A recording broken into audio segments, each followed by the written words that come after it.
Sir, जो किसान आंदोलन की स्थिति है, तो 13 फरवरी को जो किसान खनौरी बॉर्डर पर पहुंचे, तो आज के हालात कैसे हैं वहाँ पर? आज के हालात, रात ने कुदरत की मार पड़ी हमारे दोनों शंभू बॉर्डर पर, पूरे देश में ही है। लेकिन जो कल की स्थिति है वहाँ बारिश से बहुत ज्यादा हमारे तंबू भी उखड़ गए, हवा तेज थी।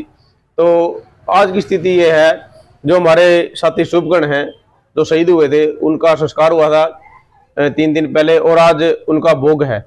तो वहाँ की स्थिति ऐसी है, एक भावनात्मक पूरा आंदोलन उसमें चला हुआ है।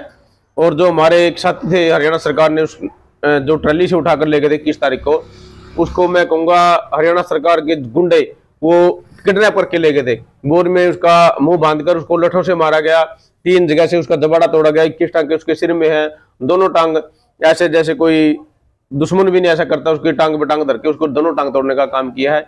और उसके बाद उस पर 309 का 2 का उसका 307 का पर्चा भी उन्होंने दर्ज किया है।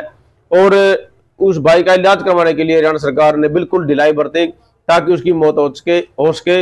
ये रवैया सरकार का था, क्योंकि उनके खिलाफ अगर वो जुबान खोलता तो उनको बड़ी दिक्कत थी। लेकिन हमारे किसान संगठनों ने उसकी पैरवी करते हुए उसको सुप्रीम हाई कोर्ट से आदेश लाकर वहां रोहतक से चंडीगढ़ शिफ्ट कराया गया, और उसने वहां बहुत ज्यादा खुलासे भी किए हैं।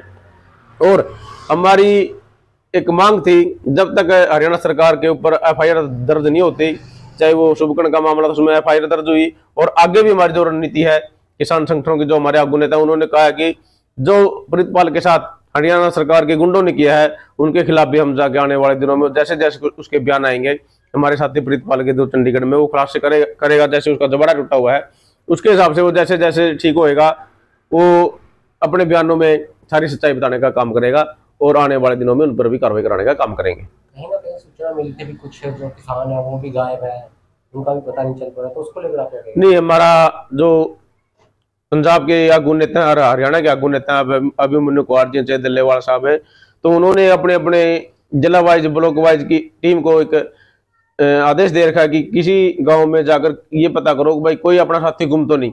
ऐसी कोई स्थिति फिलहाल नजर नहीं आई है। जो हमारा साथी प्रीतपाल था वो उस दिन 21 तारीख को पुलिस ने टांगे तोड़कर उसको खेतों में डाल दिया था, फिर उस पर PGI में लेके गए। ऐसी कोई स्थिति नहीं है कि दोबारा कोई हमारे संज्ञान में कोई ऐसा आया हो कि कोई अगवा हरियाणा सरकार ने अभी किया है। हाँ, चोट ने बहुत मारी थी उस दिन, तो उनके ऊपर कार्रवाई करने के लिए हमारा दोनों मोर्चे दोनों फॉर्म बिल्कुल तैयार है। एक कल धारण खाप के चबूतरे पर भी पंचायत हुई थी, तो उसको लेकर आपको क्या कहना है? हाँ, बिल्कुल हुई थी। खापों ने समर्थन देने की बात कही है, और जो उन्होंने सुनने में कमेटी बनाई है 11 सदस्यीय, अगर वो कोई प्रपोजल किसान नेताओं के पास लेकर आते हैं, हम उनका फैसला है जो सिर माथे है। और जो खापे इस आंदोलन का वो क्या नाम है समर्थन करेंगी, हम उनका तहे दिल से स्वागत करते हैं।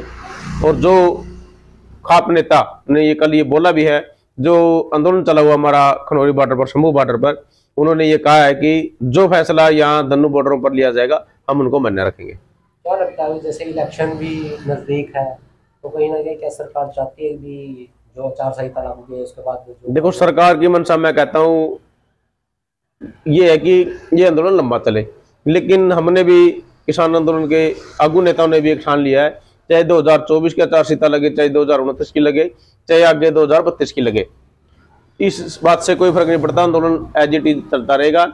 13 दिन ने भी हमने वहां बैठ के दिल्ली बॉर्डर पर आंदोलन को मजबूत करने का काम किया था। ऐसे ही हमारे दोनों बॉर्डरों पर इस आंदोलन को मजबूत करेंगे, और पूरे देश में इसकी आवाज गई हुई है। और आपने देखा होगा, अशोकनगर है हमारे मध्य प्रदेश में, भारतीय किसान नौजवान यूनियन है, उनके बैनर तले इन्होंने ट्रैक्टर मार्च भी निकाला। और छत्तीसगढ़ में, केरला में, तमिलनाडु में, हर स्टेट में, ये पूरे भारत में आंदोलन फैल चुका है।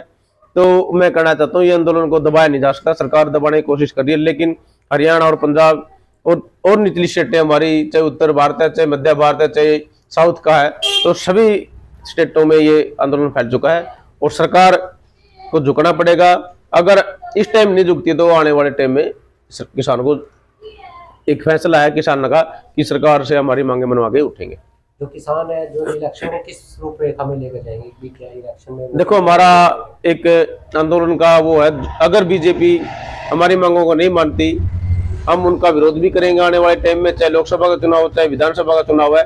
हमारी एक किसान आंदोलन की एक रणनीति है, बस जो किसानों के पक्ष में काम नहीं करेगा हम उनके खिलाफ, चाहे चुनाव एमपी का हो चाहे एमएलए का हो, उनका विरोध हम जारी रखेंगे। जो अन्य किसान संगठनों के नेता है, क्या उनका भी इस आंदोलन में अभी रूपरेखा कोई तैयार हुई है? मैं कहूँगा आपके चैनल के हिसाब से, चैनल के माध्यमों से और बड़े बड़े चैनलों के माध्यम से उनकी हमने बयान सुने हैं। उन्होंने कहा है कि जो हमारा आंदोलन चला हुआ है, चाहे टिकरी बॉर्डर पर चल रहा है, चाहे शंभू बॉर्डर पर चला हुआ है, अन्य देशों में और प्रदेशों में भी चला हुआ है, और इस आंदोलन के बाद पूरे देश में जो जर्मनी है, फ्रांस है, इटली है, सब जगह हमारे आंदोलन के बाद जा चुके हैं। उसी को देखते हुए यहाँ के जो नेता हैं, एसकेएम है जो पुराना, उन्होंने भी ये कहा, चाहे उसमें टिकैत साहब हो, चाहे चिनोनी साहब हो, चाहे राज्यवाड़ा हो, चाहे उग्राण हो, तो उन्होंने भी ये किया कहा जो आंदोलन की रणनीति ये दोनों फॉर्म तैयार करेंगे उसके तहत हम काम करने के लिए तैयार हैं।